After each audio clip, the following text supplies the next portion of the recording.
નમસ્કાર દર્શક મિત્રો, સ્વાગત છે આપનું સ્પેશિયલ રિપોર્ટમાં. હું છું ફાલ્ગુની. દર્શક મિત્રો, આજનો જે વિષય છે પ્રજ્ઞાચક્ષુની દ્રષ્ટિએ લુઈસ બ્રેલ. લુઈસ બ્રેલને આપ સૌ જાણતા હશો, જેમણે બ્રેઇન લિપિની શોધ કરી. તે જ લુઈસ બ્રેલનો જન્મદિવસ છે. ત્યારે તેમનો જન્મ ફ્રાન્સમાં થયો હતો. તેમના પર નજર કરીએ તો લુઈસ બ્રેલનો જન્મ ફ્રાન્સના એક નાનકડા ગામમાં થયો હતો. ત્યારે તેઓ જન્મથી અંધ ન હતા, પરંતુ 3 વર્ષની ઉંમર પછી તેમના પ્રત્યે કોઈ એવો એક્સિડન્ટ થયો કે તેઓ અંધ બન્યા અને તેમણે બ્રેઇન લિપિની શોધ કરી. પ્રજ્ઞાચક્ષુઓ માટે આ એક શોધ ખૂબ જ મહત્વની સાબિત થઈ છે. ત્યારે આ કાર્યક્રમમાં આજે આપણે બ્રેઇન લિપિની વિશે ચર્ચા કરીશું.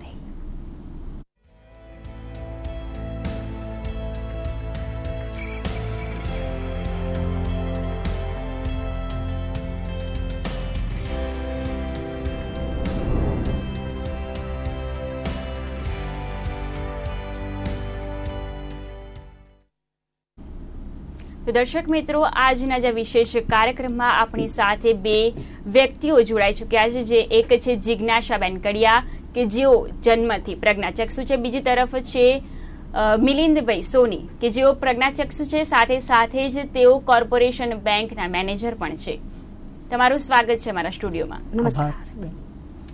જિજ્ઞાસાબેન, આજે જે લુઈસ બ્રેલનો જન્મદિવસ છે, ત્યારે તેમના વિશે આપ શું કહેશો? લુઈ બ્રેલ એક એવા વ્યક્તિ થઈ ગયા કે જે કદાચ ના હોત તો આજે એક અંધ વ્યક્તિનું જીવવું, કદાચ જે રીતે આજે અહીંયા અમે ઉપસ્થિત છીએ, એક સમય એવો હતો કે અંધ વ્યક્તિ માટે એવું કહેવાય કે અંધ એટલે માત્ર ગાય અને દળે. એનાથી વધારે એના જીવનમાં બીજું કોઈ જ એની પ્રગતિ ન હતી. અને ગ્રામ્ય વિસ્તારોમાં તો કદાચ આનાથી પણ વધારે ખરાબ પરિસ્થિતિ એ પ્રજ્ઞાચક્ષુની એવી હતી. પણ લુઈ બ્રેલ, કે જેને અમે ઈશ્વર, ભગવાન, જીવનદાતા એવું જો કહીએ તો એનાથી જરાય ઓછું નથી. કદાચ આ શબ્દો પણ અમારા પ્રજ્ઞાચક્ષુ વ્યક્તિઓ માટે એ લુઈ બ્રેલ માટે ઓછા પડે છે એવું મને લાગી રહ્યું છે. એટલે ખરેખર એ બહુ જ એવા વ્યક્તિ થઈ ગયા કે જેણે અંધજનોના જીવનમાં રોશની પાથરી છે. એવું હું કહીશ તો ખોટું નથી મેડમ. ચોક્કસ જિજ્ઞાસાબેન, જે રીતે લુઈસ બ્રેલે આ શોધ કરી છે, જે દરેક વ્યક્તિ માટે ખૂબ જ મહત્વની સાબિત થાય છે. ત્યારે મિલિંદભાઈ, હું આપને પૂછવા માંગીશ કે લુઈસ બ્રેલે આ શોધ પાછળ ઘણા સંઘર્ષો કર્યા છે. તેમના સંઘર્ષો વિશે આપ શું કહેશો? નમસ્કાર પ્રેક્ષક મિત્રો, દર્શક મિત્રો. હું કહીશ કે લુઈ બ્રેલ એમણે અમારા માટે જ્ઞાનના દ્વાર ખોલી આપ્યા છે. લુઈ બ્રેલ જ્યારે 3 વર્ષના હતા ત્યારે તેમની આંખમાં એમના પિતા ઘોડાના જીનનો વ્યવસાય કરતા હતા. એ વ્યવસાયનું એક સાધન તેમની આંખમાં વાગ્યું અને તેમની એક આંખે દ્રષ્ટિ ન રહી અને એક આંખનો ચેપ બીજી આંખે લાગ્યો અને તેઓએ બંને આંખે દ્રષ્ટિ ગુમાવી. પરંતુ તેઓ હિંમત હાર્યા નહીં. તેમના સમયમાં દ્રષ્ટિહીન વ્યક્તિ કંઈ જ કરી શકતા નહોતા અને પોતે દ્રષ્ટિહીન થયા એટલે એમણે વિચાર્યું કે હવે મારે કંઈક કરવું પડશે. અને ઈશ્વરે એમને પ્રેરણા આપી અને અમારા ઈશ્વરે બની ગયા. એમણે જે લિપિ શોધી, એ બ્રેલ લિપિ શોધવા માટે એમણે 12 ટપકાની એક લિપિ હતી. ચાર્લ્સ બાર્બેરિયન નામના એક સૈનિક હતા. એ સૈનિકે એમના કોડેડ એટલે કે સાંકેતિક ભાષામાં વ્યવહાર કરવા માટે 12 ટપકાની એક લિપિ વિકસાવી હતી. એ 12 ટપકાની લિપિનો ઉપયોગ કરીને એમણે બ્રેલ લિપિનો વિકાસ કર્યો. તો બ્રેલ લિપિ શું છે તો તમને સૌને જાણીને જાણવું ગમે અને જાણીને આનંદ પણ થશે કે 6 ટપકા, ઉપસેલા 6 ટપકા, 6 રેઝડ ડોટ્સ, 6 ઉપસેલા ટપકાની મદદથી દુનિયાની લગભગ બધી જ ભાષાઓમાં જુદા જુદા કેરેક્ટર્સ, એ અક્ષર હોય અથવા તો કોઈ ચિહ્નો હોય, એ તમામ વસ્તુ લખી શકાય છે અને વાંચી શકાય છે. હું લુઈ બ્રેલ વિશે એવું કહીશ કે લુઈ બ્રેલે તમામ પ્રજ્ઞાચક્ષુ વ્યક્તિઓને સાક્ષર બનાવવાનું કામ કર્યું છે. એક શિક્ષક હોય તો જેટલા વિદ્યાર્થીઓને ભણાવે એ વિદ્યાર્થીઓને સાક્ષર કરી શકે, પરંતુ લુઈ બ્રેલે તમામ પ્રજ્ઞાચક્ષુ વ્યક્તિઓને સાક્ષર બનાવ્યા છે. અમે લખી વાંચી શકીએ છીએ. એના પાછળ એમણે એટલો બધો સંઘર્ષ કર્યો. એ પ્રાધ્યાપકમાં બન્યા. એમના જીવતા એ લિપિનો સ્વીકાર નહોતો થયો. એ લિપિ સ્વીકારાઈ નહોતી. લોકો એને એટલું મહત્ત્વ આપતા નહોતા. પરંતુ એમના મૃત્યુ પછી હું આ સમય કહીશ કે 4 જાન્યુઆરી 1809ના રોજ ફ્રાન્સના ક્રુપવે ગામમાં એમનો જન્મ થયેલો. અને એ લુઈ બ્રેલ ફ્રેન્ચ વ્યક્તિ હતા અને એ લુઈ બ્રેલે ઘણી મહેનત કરી, ખૂબ જહેમત ઉઠાવી અને પછી બ્રેલ લિપિની શોધ કરી. એ બ્રેલ લિપિ તેમના મૃત્યુ પછી સ્વીકારાઈ. 6 જાન્યુઆરી 1852ના રોજ એમણે આ ફાની દુનિયાનો ત્યાગ કર્યો. એ 43 વર્ષની નાની વયે એમણે અમારા માટે જે કર્યું છે એ કોઈ ક્યારેય કરી ન શકે. એના આ તબક્કે મને જે તક મળી છે ને હું એમનો આભાર માનું એટલો ઓછો છે. ખૂબ જ મિલિંદભાઈ, આપે જે બ્રેઇન લિપિ જે 6 ડોટ આવે છે ઉપસેલા તેના વિશે આપે ખૂબ જ સરસ રીતે માહિતી આપી. ત્યારે બીજું એ પૂછવા માંગીશ મિલિંદભાઈ આપને કે આપ જે મેનેજરની પોસ્ટ ધરાવો છો ત્યારે આપને પણ કોમ્પ્યુટરના કામમાં આ લિપિ કેટલી મહત્વરૂપ સાબિત થઈ છે? શરૂઆતમાં તો કમ્પ્યુટર હતા નહીં, પરંતુ અત્યારે એવું છે કે એવા ડિવાઇસ પણ વિકસ્યા છે કે જેમાં બ્રેલ ટપકાનો ઉપયોગ કરીને અમે વાંચી શકીએ ડિવાઇસ પર. કમ્પ્યુટર શીખવા માટે કમ્પ્યુટરના કમાન્ડ યાદ રાખવા માટે અમે લખી શકીએ. કોઈ પણ વસ્તુ યાદ કદાચ બધી ન રહે તો એ માટે આપણે શું કરીએ છીએ, નોંધ બનાવીએ છીએ. અમે પણ ઘણી બધી વસ્તુઓ હોય કે લિસ્ટ હોય અથવા ફાઇલ હોય તો એના પર અમે બ્રેલ લિપિમાં કાગળ લગાવીને જો ચિપકાવી દઈએ તો કોઈને પૂછ્યા વગર એ કયું ડોક્યુમેન્ટ છે અથવા કઈ ફાઇલ છે અથવા કમ્પ્યુટરમાં કયો કમાન્ડ શેના માટે વપરાય, કંટ્રોલ એ સિલેક્ટ ઓલ માટે વપરાય કે કંટ્રોલ સી કોપી માટે વપરાય, જો એ અમે એકવાર બ્રેલ લિપિમાં લખી લઈએ તો કમ્પ્યુટરના કમાન્ડને વારે ઘડીએ વાંચીને અમે સરળતાથી યાદ રાખી શકીએ. તો બ્રેલ લિપિનો ફાળો કમ્પ્યુટર શીખવામાં મહત્ત્વનો આ રીતે અમને પુરવાર થયો છે. જી જિજ્ઞાસાબેન, હું આપને પૂછવા માંગીશ કે આપના જીવનમાં આપ એક શિક્ષિકા તરીકે ફરજ બજાવો છો ત્યારે આપના જીવનમાં બ્રેઇલ લિપિ કેટલું મહત્વ ધરાવે છે? બ્રેલ લિપિ વગર તો કદાચ અમારે શ્વાસ લેવો પણ અઘરો પડે એટલી બ્રેલ લિપિ અમારા માટે ઉપયોગી છે. હું પોતે અંધશાળા નવરંગપુરામાં અત્યારે ઉચ્ચતર માધ્યમિકમાં શિક્ષિકા તરીકે જ્યારે ફરજ બજાવું છું તો હું જે બાળકોની સાથે કામ કરું છું એ બાળકો પોતે પણ અંધ છે.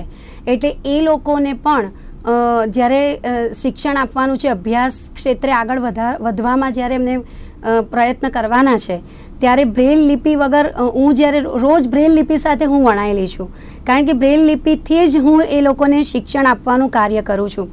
મારું કોઈક એવો સબ્જેક્ટ છે, કોઈક એવી વસ્તુ છે કે જે મારે તૈયાર કરવી છે, મારે યાદ રાખવી છે, તો હું એના મુદ્દા છે, એના પોઈન્ટ્સ છે, એ હું બ્રેલ લિપિમાં મારી પાટી ઉપર લખી અને હવે તો બ્રેલર, મોબાઈલ, ઘણા બધા એવા પ્લે સ્ટોક છે, એન્જલ છે, એ બધા ડિવાઇસ વિકસ્યા છે. ટેકનોલોજી ખૂબ આગળ વધી છે એટલે બ્રેલ થોડુંક એના વગર આપણે એ રીતે બીજા ડિવાઇસની મદદથી આગળ વધી શકાય. એનો વિકલ્પ હોઈ શકે, એનો વિકલ્પ હોઈ શકે પણ બ્રેલ જ છે. બ્રેલ વગર ચાલી જ ન શકે. બ્રેલ વગર એ અમારું જીવન અશક્ય છે.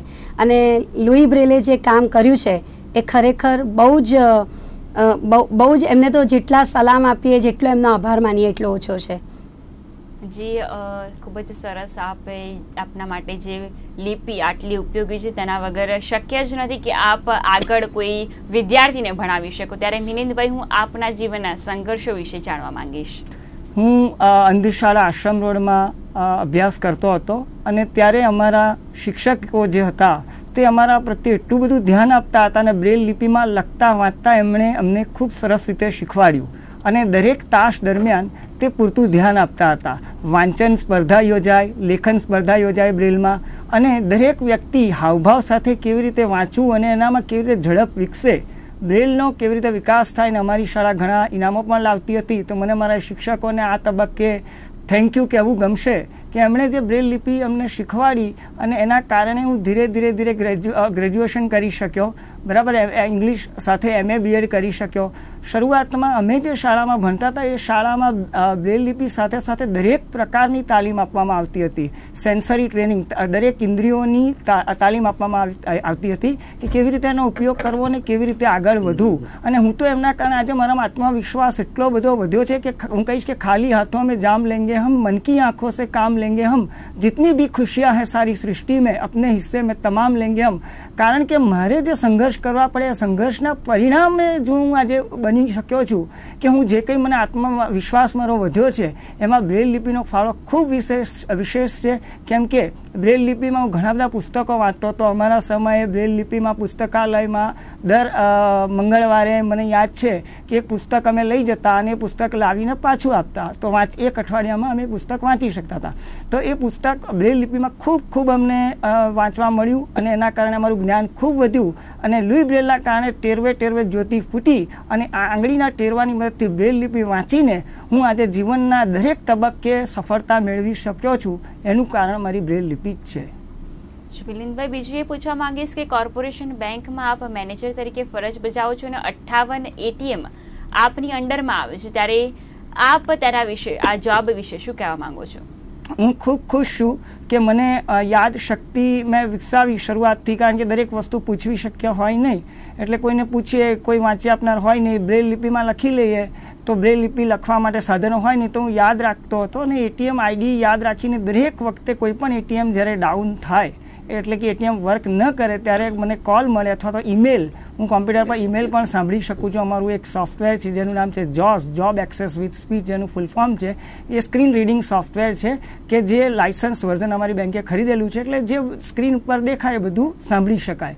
તો એની મદદથી કોઈ પણ ATMની કોઈ પણ કમ્પ્લેન્ટ હોય, એના મેલ આવે અથવા તો મને ફોન કોલ મળે એટલે હું તરત કોઓર્ડિનેશન શરૂ કરું અને ATMના જે વેન્ડર હોય એની સાથે યોગ્ય સંકલન કરી અને કસ્ટોડિયન યોગ્ય સમયે ATMને જલ્દીથી જલ્દી અટેન્ડ કરે અને એને ઓપરેશનલ કરે, ડાઉન ATMને ફરી ચાલતું કરે, એના માટેના પ્રયત્નો કરું છું. એ સિવાય બીજા કોઈ પણ બેંકના કામ હોય, ફોલોઅપના ગાઈડન્સ આપવાનું હોય, ટેકનોલોજીને લગતી વાતો હોય, તો હું જે કંઈ શીખ્યો છું સતત કાર્યશીલ રહીને મારી બેંકને વધુમાં વધુ ઉપયોગી થવાનો પ્રયત્ન કરું છું. ખૂબ જ સરસ મિલિંદભાઈ, આપે જે આપના જીવનના સંઘર્ષો જણાવ્યા, આપ કેવી રીતે શિક્ષકમાંથી જે રીતે તમે શિક્ષણ મેળવ્યું, શિક્ષકો તરફથી બ્રેઇન લિપિ વિશે જે શિક્ષણ મેળવ્યું અને આગળ પણ મેનેજરની પોસ્ટ તરીકે આપ જે ફરજ બજાવો છો તે બદલ આપને જે લિપિ ખૂબ જ ઉપયોગી થઈ છે. બીજી તરફ જિજ્ઞાસાબેન, હું આપને પૂછવા માંગીશ કે આપના જીવનમાં આપ જન્મથી પ્રજ્ઞાચક્ષુ છો, ત્યારે આપના જીવનના સંઘર્ષો વિશે જણાવશો. સૌથી પહેલાં તો હું આમ સંઘર્ષ મારા માતા પિતાનાથી શરૂઆત કરીશ, કારણ કે લગભગ આજથી 35-40 વર્ષ પહેલાંની જો વાત કરીએ તો એ સમયે અંધજનોનું જીવન અને એને જન્મ આપીને ઉછેરવા એ બહુ જ કપરું કાર્ય હતું. અને એ વખતે અમે બંને ભાઈ બહેન જ્યારે બ્લાઇન્ડ હતા, અંધ હતા, ત્યારે અમારા માતા પિતાએ જરાય ધીરજ ગુમાવ્યા વગર એમણે પોતાના, હું તો કહીશ કે એમના પોતાના હૃદય ઉપર પથ્થર રાખીને અમને જરાય પણ ઓછું આવ્યા વગર, અમે બ્લાઇન્ડ છે, અમે અંધ છીએ એવું ક્યારેય અમને એવું ઓછું આવવા નથી દીધું. અને એક સામાન્ય વ્યક્તિની જેમ એ માતા પિતાએ આટલા વર્ષો અમને બંને ભાઈ બહેનને ઉછેર્યા અને દરેકે દરેક એમનાથી શક્ય બધી જ જરૂરિયાતો એમણે અમારા માટે પૂરી કરી આપી. અને આજે અમે આ પદ ઉપર પહોંચ્યા છે એમાં અમારા માતા પિતાનો ફાળો એ બહુ જ વિશેષ છે. બીજું, અમે જ્યારે શાળામાં એક દીકરી તરીકે જ્યારે એ જમાનામાં શાળાએ મૂકવી અને એમાં પણ એક અંધ દીકરીને જ્યારે શાળાએ મૂકવાની આવે તો એ માતા પિતા માટે પ્રશ્નાચિહ્ન હોય, પણ એમણે એમનું મન મક્કમ કરીને જ્યારે મને શાળાએ મૂકી અને હું અંધ શાળામાં ભણી, કોલેજ મેં સેન્ટ ઝેવિયર્સમાં કર્યું અને ત્યારે સામાન્ય વ્યક્તિઓ સાથે અભ્યાસ કરવાનો હોય એટલે ઘણા બધા સંઘર્ષો કરવા પડે, કોઈના પાસેથી બુક મળે ના મળે. અને જે ઓડિયો ડિવાઇસ જે હતા એ વખતે આટલા બધા વિકસ્યા નહોતા જ્યારે હું કોલેજ લેવલે હતી, પણ છતાં પણ મારું કોલેજ ગ્રુપ થોડું સારું મને મળી ગયું હતું ઈશ્વર કૃપાથી, કે એ લોકોએ પણ મને ખૂબ મદદ કરી. મારા પ્રોફેસર્સ, મારા ટીચર્સ, એ લોકોએ ખાસ કરીને, હું આ જગ્યા ઉપર છું એક શિક્ષિકા તરીકે, તો મારા અંધ શાળાના જે ટ્રસ્ટી હતા અને મારા એક ટીચર હતા ભારતીબેન કરીને અને યજ્ઞેશભાઈ દેસાઈ, એ લોકોની મદદથી હું આજે આ જોબ કરું છું. બાકી એક અંધ વ્યક્તિને અને એક પણ છોકરીને જ્યારે આટલી સારી નોકરી મળવી, એ આજ સમાજમાં આજે જ્યારે બેરોજગારીને એવી તકલીફો જ્યારે વકરી રહી છે, ત્યારે એમાં મને આટલી સારી નોકરી મળી, એની પાછળ મારે ઘણા બધા સંઘર્ષો કરવા પડ્યા, છતાં પણ આવા લોકોએ નિમિત્ત બની અને ઈશ્વર કૃપાથી હું આજે આ જગ્યા ઉપર સારી રીતે નોકરી કરી શકું છું. જીવનમાં પણ ઘણા બધા એવા સંઘર્ષ, કુટુંબ જીવનમાં પણ એક બ્લાઇન્ડ વ્યક્તિ તરીકે મારે ઘણું બધું સહન કરવું પડ્યું, ઘણા બધા સંઘર્ષો સહન કરવા પડ્યા, પણ આજે બહુ જ સારી રીતે હું મારા માતા પિતા, શિક્ષકો, મારા ગુરુજનો અને મારા કુટુંબીજનોની મદદથી આજે હું ઘણું સારું એ જીવન જીવી શકું છું. છતાં સંઘર્ષ એ તો જીવનમાં સતત રહેવાનો, જે આવે છે એને કેવી રીતે એમાંથી બહાર નીકળવું પ્રયત્ન કરીને, એ જ અમારા માટે પડકાર છે, ચેલેન્જ છે. અને એ ચેલેન્જ હું સ્વીકારવા માટે હરપળ તૈયાર હોઉં છું, મને વાંધો નથી. એક મને કે ભાઈ દેખ્યાનો દેશ ભલે લઈ લીધો નાથ, પણ કલરવની દુનિયા અમારી. દેખ્યાનો દેશ ભલે લઈ લીધો નાથ, પણ કલરવની દુનિયા અમારી. મોજે વાટે રખડ્યાની મોજ છીનવી લીધી ને તોય પગરવની દુનિયા અમારી. એટલે ભલે જોઈ નથી શકતા, પણ આ કલરવ અને પગરવની જે દુનિયા અમને ઈશ્વર કૃપાએ મળી છે અને એનાથી અમને ખૂબ સંતોષ છે. આજે કશું જ જાણે બાકી નથી, અધૂરું. સંઘર્ષ તો રહેવાનો, એ મેં પહેલાં પણ કહ્યું. એક ચેલેન્જ, એક પડકાર એ તો દરેકની જિંદગીમાં હોય જ છે. અમારે થોડા વધારે પડકારો, વધારે ચેલેન્જીસ સાથે જીવવાનું છે, પણ છતાં પણ સરળતાથી અમે જીવી શકીએ છીએ. એ મારા માટે બહુ અહોભાગ્યની વાત છે. ખૂબ જ સરસ જિજ્ઞાસાબેન, આપે જે કવિતા થકી જે બે લીટી તરીકે આખો પૂરો સાર સમજાવી દીધો, ખૂબ જ સરસ કે પગરવ અને કલરવની દુનિયા આપના માટે ખૂબ જ વિશેષ મહત્વ ધરાવે છે. ત્યારે મિલિંદભાઈ, હું આપને પૂછવા માંગીશ કે સરકાર દ્વારા અવારનવાર દિવ્યાંગો માટે અનેક સુવિધાઓ ઉપલબ્ધ કરવામાં આવે છે અથવા તો સુવિધાઓ મળે છે, પરંતુ આપ કેવી સુવિધાઓ ઉપલબ્ધ હોય તેવી ઈચ્છા ધરાવો છો? દરેક દ્રષ્ટિહીન વ્યક્તિ હોય તો એની ક્ષમતાઓને ઓળખીને એને જોબ ઓપોર્ચ્યુનિટી એટલે કે નોકરીની તક આપવામાં આવે એવું ઈચ્છું છું. કોઈ પણ સુવિધા કે તમે સગવડ આપો કે કોઈ પણ એમના માટે યોજના બનાવો, પણ જ્યાં સુધી એમની ક્ષમતાઓને ઓળખીને જો એમને નોકરી નહીં આપવામાં આવે તો તમામ યોજનાઓ એમના માટે ઓછી છે. કારણ કે એકાદ વખત યોજનાનો લાભ લે અને જે કંઈ આર્થિક મદદ મળે કે બીજી કોઈ અન્ય સહાયતા મળે, પણ એ ટાઈમ બિંગ હોય, સમય પૂરતી હોય. જો એમના જીવનમાં એમને પગભર કરવા હોય, એમને આગળ વિકાસ કરવાની તક આપવી હોય, તો એમની ક્ષમતાઓને ઓળખવી અને એમને એ પ્રમાણે તક આપવી. જે રિઝર્વેશન કોટા પ્રમાણે 4%નો અમલ કરવો, જે અત્યારે સ્વીકારાયો છે નવા વિકલાંગ ધારા પ્રમાણે, તેનો અમલ થાય. વધુમાં વધુ જગ્યાએ વધુમાં વધુ એમની ભરતી થાય અને એમને જે કામ એ કરી શકે એ પ્રમાણે ઓળખીને જ્યાં જ્યાં એમની ભરતી થાય ત્યાં ત્યાં તાલીમ યોજાવી જોઈએ કે જે કોઈ નિષ્ણાત હોય, જે કોઈ આ ક્ષેત્ર સાથે સંકળાયેલા હોય, એમને બોલાવવામાં આવે અને શું કરી શકે. કારણ કે જાગૃતિ નથી હોતી. દરેક વ્યક્તિ ઈચ્છે છે કે આવા વ્યક્તિઓને તક આપવામાં આવે, પણ એ શું કરી શકશે? ઘણા લોકો એવું માને છે કે ઘણું બધું એ લોકો નથી કરી શકતા, પણ એમને ખબર નથી હોતી. બાકી દ્રષ્ટિહીન વ્યક્તિ બધું જ કરી શકે છે. એકાદ ક્ષેત્રને બાદ કરતાં કદાચ ડ્રાઇવિંગ ન કરી શકે, હવે તો એવો પણ સમય આવશે કે ડ્રાઇવિંગ પણ કરી શકશે, બરાબર. અને કોમ્પ્યુટરની મદદથી કદાચ દ્રષ્ટિહીન વ્યક્તિ ડ્રાઈવર પણ બની શકે, તો કલ્પના કરવી મારા માટે મને લાગે છે એ અયોગ્ય નથી. તો બસ હું એટલું જ ઈચ્છીશ કે યોજનાઓ તો છે, એમને એસટી બસની સુવિધા મળે છે, બરાબર, બીજી અન્ય સ્કોલરશિપની સુવિધા મળે છે. એ સિવાય ઘણી બધી યોજનાઓ છે જેનો આજના ટૂંકા સમયમાં ઉલ્લેખ કરવો શક્ય નથી, પરંતુ મેઇન જે વાત છે એ છે કે એમને વધુમાં વધુ જોબ ઓપોર્ચ્યુનિટી આપવામાં આવે. ખૂબ જ સરસ. આપ જે સુવિધાઓ ઉપલબ્ધ છે અને જે સુવિધા ઉપલબ્ધ નથી જેનો આપ ઈચ્છા ધરાવો છો, ત્યારે જિજ્ઞાસાબેન, આપ કેવી સુવિધાઓની અપેક્ષા રાખો છો? મિલિંદભાઈએ ઘણું બધું કહી દીધું છે. એમણે થોડાક જ શબ્દોમાં જે તક અમને મળવી જોઈએ એના વિશે ઘણી બધી વાત કરી લીધી છે, એટલે વધારે તો હું નહીં કહું. પણ ખરેખર અત્યારે જે જુદા જુદા સ્થળોએ નરેન્દ્રભાઈ મોદી વડાપ્રધાન તરફથી ડિવાઇસ હેલ્પ માટે ડિવાઇસ યોજનાઓ ઘડીને જુદા જુદા ડિવાઇસ એ દિવ્યાંગ વ્યક્તિઓને આપવામાં આવે છે, એ તો બરાબર છે, એ તો જરૂરી છે. પણ એ જે ટૂંકા સમય પૂરતી મદદ કહેવાય અથવા તો કેટલીક એવી ફેસિલિટી આપી દીધી છે કે એનાથી તો એ મર્યાદિત છે. પણ ખરેખર જે જિંદગી બનાવવા માટે, ધારો કે વ્યક્તિએ ભણી ગણીને અભ્યાસ કરીને આગળ વધ્યા છે અને પછી જો એને જોબ ઓપોર્ચ્યુનિટી નહીં મળે તો એનું જીવન બાકીનું વ્યર્થ જવાનું છે. એ જીવનનો કોઈ અર્થ નથી. તો જ્યારે આજે દિવ્યાંગ વ્યક્તિઓની આટલી બધી તકો ઊભી કરી છે, તો એમાં એક આ બહુ જ મોટી જરૂરિયાત છે અને બહુ મોટું સોલ્યુશન આવે જો અમને લોકોને જે તક મળવા, જે જોબ માટેની જે ઓપોર્ચ્યુનિટી મળે, તો એ ખરેખર બહુ જ અગત્યની બાબત છે. જે અમને અમુક વાતો સારી પણ છે કે જે બેંકમાં ને એમાં અત્યારે દિવ્યાંગ વ્યક્તિઓને સારી રીતે તક મળે છે. એ લોકો સારી રીતે પોતાની જે આવડત છે એને અજમાવવા માટેની એમને જે તક મળે છે એ સારી બાબત છે. પણ અમુક જે મર્યાદિત ક્ષેત્રોને બાદ કરતા ઘણા બધા એવા ક્ષેત્રો છે કે જેમાં અંધ વ્યક્તિ, પ્રજ્ઞાચક્ષુ વ્યક્તિ, બીજા દિવ્યાંગ વ્યક્તિઓ એ કામ કરી શકે છે અને છતાં પણ એને તક નથી મળતી. અને બેરોજગારીને કારણે ઘણા બધા સ્પોર્ટ્સમાં પણ મેં સાંભળ્યું છે કે દિવ્યાંગ વ્યક્તિઓ ખૂબ સારી રીતે પોતાની સ્પોર્ટમેનશીપ એ ફરજ બજાવે છે અને છતાં પણ એને સરકાર તરફથી જે લાભ મળવા જોઈએ છે, એમની પરિસ્થિતિ બહુ જ ગરીબ હોય છે કે એમને આગળ વધવું હોય છે, છતાં પણ એમની આર્થિક પરિસ્થિતિને કારણે એવું નથી વધી શકતા. અને સરકાર એ તરફ થોડુંક લક્ષ્ય જો સેવે અને એમને એવી તક આપે અથવા એમને એવી જે સહાયની જરૂર છે એ સહાય આપે તો સ્પોર્ટ્સ ક્ષેત્રોમાં પણ આજે ઘણા બધા દિવ્યાંગ વ્યક્તિઓ છે કે જે આગળ આવી શકે એમ છે.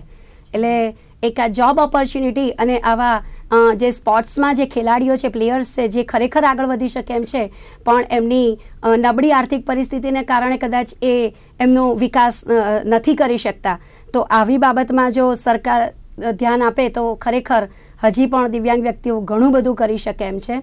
અને સામાન્ય લોકોની જેમ એની સાથે ખભો મિલાવીને બલકી એના કરતાં પણ આગળ પ્રગતિ કરી શકે એમાં જરાય મને વધારે નથી લાગતું, હું કહું છું એ.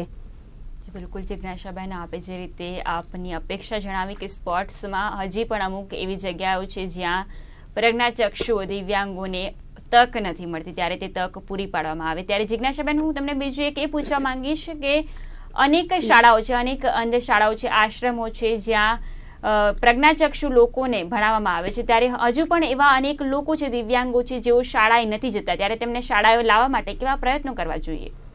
એ બાબતમાં હું કહીશ કે સરકારે જે અંતરિયાળ ગામડાઓ છે કે જ્યાં આવા દિવ્યાંગ વ્યક્તિઓ છે અને જેને ખબર નથી કે શાળા શું છે, કે શાળામાં ભણી શકાય અને આવી રીતે શિક્ષિત થઈ શકાય, એવા લોકો માટે સરકારે હમણાં સર્વ શિક્ષા અભિયાન અને સંકલિત યોજનાઓ બનાવી છે.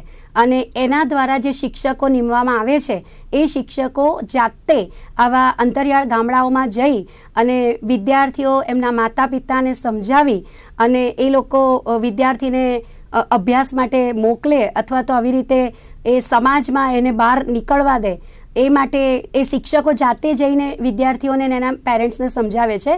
અને એ લોકો ભણે એના માટે દર અઠવાડિયે એ ટીચર પોતે કાં તો વિદ્યાર્થીના ઘરે અથવા તો એના નજીકની શાળામાં જ્યાં વિદ્યાર્થી અભ્યાસ કરતો હોય ત્યાં જઈ અને બ્રેલ લિપિનું શિક્ષણ આપે છે. અને બાળકને માટે જે પણ સરકારે દિવ્યાંગ માટેની જે પણ કંઈ યોજનાઓ બનાવી છે એનો લાભ એમને મળે અને એનો વધુમાં વધુ એ લાભ લઈને એનો ઉપયોગ કરી શકે, એના માટે સરકારે પ્રયત્નો કરી રહ્યા છે. પણ હું એક વસ્તુ એવું કહેવા માંગીશ કે આમ કરવા જતાં જે નિવાસી શાળાઓ છે એમાં કદાચ ધીમે ધીમે હવે એનો અંત આવી રહ્યો છે, કારણ કે વિદ્યાર્થીઓ એ ઓછા છે, પ્લસ શિક્ષકો આ રીતે એમને ફરીને બહુ જ કામ કરવું પડે છે વિદ્યાર્થીઓ સુધી પહોંચવું. કેટલાક પેરેન્ટ્સ તો એટલા બધા એના માટે વિરોધી હોય છે કે પોતાના બાળકને એ રીતે અભ્યાસ કરાવવા માટે તૈયાર નથી થતા હોતા.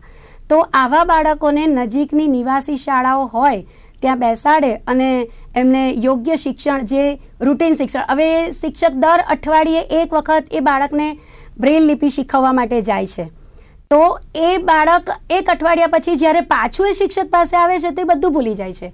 તો આ યોજના ખોટી છે કે નથી ઉપયોગી એવું નથી, પણ એના કરતાં વધારે જો કોઈ સારી યોજના આવે અને દરેક બાળકને રોજનું રોજ એક સામાન્ય બાળકને મળે છે એવું શિક્ષણ જો એને આપવામાં આવે તો એ વધારે સારું અને વધારે એના વિકાસ માટે ઉપયોગી થશે એવું મને લાગી રહ્યું છે. જી બિલકુલ, જે રીતના ગામડાઓમાં હાલ પણ શિક્ષણનો અભાવ છે, શિક્ષકોનો અભાવ છે, ત્યારે આ યોજના ખરેખર વિકસાવવાની જરૂર છે. ત્યારે મિલિંદભાઈ, હું આપને પૂછવા માંગીશ કે સામાન્ય લોકો, દરેક વ્યક્તિ દિવ્યાંગની સહાય કરવા માટે આતુર જ હોય છે. દરેક જગ્યાએ કોઈ પણ પ્લેસ હોય ત્યારે તે વ્યક્તિ કોઈ દિવ્યાંગને જુએ, કોઈ પ્રજ્ઞાચક્ષુને જુએ ત્યારે તેની મદદ માટે હંમેશા તૈયાર હોય છે. ત્યારે તેઓએ દિવ્યાંગની કે પ્રજ્ઞાચક્ષુની કેવી રીતે મદદ કરવી જોઈએ? દરેક વ્યક્તિમાં સાંવેગિક વિકાસ થયેલો હોય છે જ, તો એનો ઉપયોગ કરીને જ્યારે જ્યારે એમને જે જરૂરિયાત હોય એ પ્રમાણે એમના મનને સમજીને એમને રોડ ક્રોસ કરવો હોય તો રોડ ક્રોસ કરે, એમને કંઈક માર્ગદર્શનની જરૂર હોય તો માર્ગદર્શન આપે, એમને પ્રેમ અને હૂંફથી એમને જે મદદની જરૂર હોય મદદ કરે. અને એ મદદ કરે ત્યારે એમને જે દ્રષ્ટિહીન વ્યક્તિ છે એને એવું જરા પણ ફીલ ન થવું જોઈએ કે એનામાં કંઈક નથી, એના કારણે એને એ મદદ કરે છે. પરંતુ જ્યારે જ્યારે મદદ કરે ત્યારે એક મૈત્રીપૂર્ણ વ્યવહાર એમની સાથે કરે અને એ વ્યવહાર દ્વારા એ દરેક વ્યક્તિના જીવનમાં આત્મવિશ્વાસ વધારે અને એવી હકારાત્મક વાતો કરે કે જેનાથી સામે જે દ્રષ્ટિહીન વ્યક્તિ છે એનામાં આત્મવિશ્વાસ વધે અને એને કંઈક કરવાની ઈચ્છા થાય અથવા એને હીન ભાવનાનો અનુભવ ન થાય, એને લઘુતા ગ્રંથિનો અનુભવ ન થાય, એને એમ ન થાય કે મારે મદદ લેવી પડે છે કારણ કે મારામાં કંઈક વસ્તુ નથી. એને બસ હંમેશા જ્યારે જ્યારે મદદ કરે એ સમય દરમિયાન એનામાં કંઈક વિકસાવવાની કે એનો આત્મવિશ્વાસ વધારવાની અને એને ખૂબ આગળ વધવાની તક મળે એવી પ્રેરણાદાયક વાતો કરવી જોઈએ, જેથી કરીને દરેક વ્યક્તિ ખૂબ સરસ રીતે પોતાનું જીવન વિતાવવા માટે એક કલ્પના કરી શકે. બિલકુલ, ખૂબ જ સરસ મિલિંદભાઈ, આપે જે રીતે જણાવ્યું કે લઘુતા ગ્રંથિ ના અનુભવવી જોઈએ. મદદ તો હંમેશા લોકો કરતા જ હોય છે, પણ ક્યાંક ને ક્યાંક એ મદદ માટે આપણે લાચાર હોઈએ તેવું ફીલ થાય છે. ત્યારે હું તમને બંનેને એક છેલ્લો પ્રશ્ન પૂછવા માંગીશ કે આપ દિવ્યાંગોને કે સામાન્ય લોકોને શું સંદેશો આપવા માંગો છો? હું પહેલાં કહું તો હું એમ કહીશ કે જો મને પૂછવામાં આવે તો હું ઈશ્વરને પ્રાર્થના કરીશ કે જો ઈશ્વર તે મને આ જન્મમાં જે રીતે જીવાડ્યો છે અને જે રીતે હું આગળ વધ્યો છું એવું જ જીવન જો તમે મને આપવાના હોય તો આવતા જન્મમાં પણ તમે મને દ્રષ્ટિહીન બનાવજો. હું એમ કહીશ કે દરેક વ્યક્તિ જે છે એના જીવનમાં દરેક વ્યક્તિ, સમાજની દરેક વ્યક્તિ થાઓ તમે જાગૃત, દરેક વ્યક્તિ બનો તમે દ્રષ્ટિહીન વ્યક્તિના જીવનમાં ભાગરૂપ. હું કહીશ કે ભલે ને એની પોતાની ધરી પર ઘૂમે છે આ ધરતી, અમારી પગની પાણીને હરનીશ ચૂમે છે આ ધરતી, અમે એવા કોઈ પણ સંવેદનો નથી કે જે અમે અનુભવતા ન હોઈએ. અમને દરેક ક્ષેત્રમાં તક મળે, તમે અમને તમારી જેમ સ્વીકારો. તમને જેવી લાગણીઓ થાય છે, તમને જેવી ભાવનાઓ થાય છે એવી જ લાગણીઓ અને એવી જ ભાવનાઓ અમને થાય છે. તમે જેમ આગળ વધી શકો છો, તમે જે કરી શકો છો એવું બધું જ લગભગ અમે કરી શકીએ છીએ, કોઈક એકાદ વસ્તુને બાદ કરતાં. તો તમે જે છે એ હંમેશા અમને મદદરૂપ થાય એ રીતે અમને તક આપો અને અમને આગળ વધવાને માટે માર્ગ ખોલી આપો. ખૂબ જ સરસ આપે સંદેશો આપ્યો. બીજી તરફ જિજ્ઞાસાબેન, સમયનો અભાવ છે ત્યારે આપ ખૂબ જ નાની રીતે આપનો સંદેશો આપી શકો છો.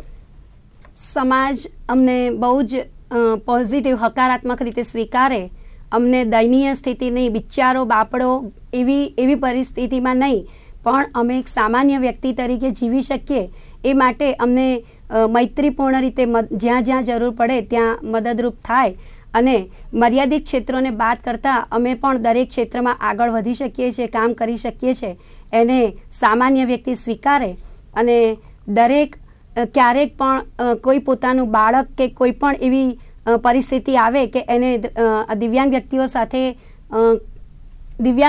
સાથે એને કોઈક એવી તક, કોઈ સમય એવો વિતાવવાનો કે એવું આવે તો એ બહુ જ સામાન્ય વ્યક્તિની જેમ એની સાથે વર્તન કરે. અને દરેક વ્યક્તિને એટલું ચોક્કસ હું કહીશ કે અમે પણ દરેક વસ્તુમાં આગળ વધી શકીએ છીએ. હું ખાલી આ તબક્કે એક વસ્તુ કહીશ કે હું અંગ્રેજી વ્યાકરણ પણ ભણાવતો હતો ને ત્યારે બધાએ મને શિક્ષક ખૂબ સારી રીતે સ્વીકાર્યો. તો ટેકનોલોજીની મદદથી ઘણું બધું કરી શકીએ છીએ. ટેકનોલોજી જે છે સામાન્ય વ્યક્તિ માટે થિંગ્સ જે છે એ ઇઝી બનાવે છે, ઇઝીયર બનાવે છે, વધારે સરળ, જ્યારે અમારા માટે શક્ય બનાવે છે. ખૂબ ખૂબ આભાર. આપણે આ રિપોર્ટમાં, આજના કાર્યક્રમમાં જેટલું જાણીએ તેટલું ઓછું છે. આપ બંનેના જીવનના સંઘર્ષો ખૂબ જ મહત્વપૂર્ણ રહ્યા છે, ત્યારે આપણી પાસે અત્યારે સમયનો અભાવ છે, ત્યારે આપણે આ કાર્યક્રમ અહીંયા જ પૂરો કરવો પડશે. ત્યારે આપ બંનેનું સ્ટુડિયોમાં હાર્દિક સ્વાગત છે. હું તમારો આભાર માનું છું. નમસ્કાર. તો જે રીતે લુઈસ બ્રેલનો જન્મદિવસ છે ત્યારે લુઈસ બ્રેલ ડે તરીકે મનાવવામાં આવે છે, ત્યારે તેમણે બ્રેન લિપિની જે શોધ કરી છે તે ખૂબ જ સરાહનીય સાબિત થઈ છે. ત્યારે આજના અમારા સ્પેશિયલ રિપોર્ટમાં અત્યારે બસ આટલું જ. આવા અનેક રિપોર્ટ સાથે ફરીથી મળીશું. ત્યાં સુધી મને આપશો રજા. નમસ્કાર.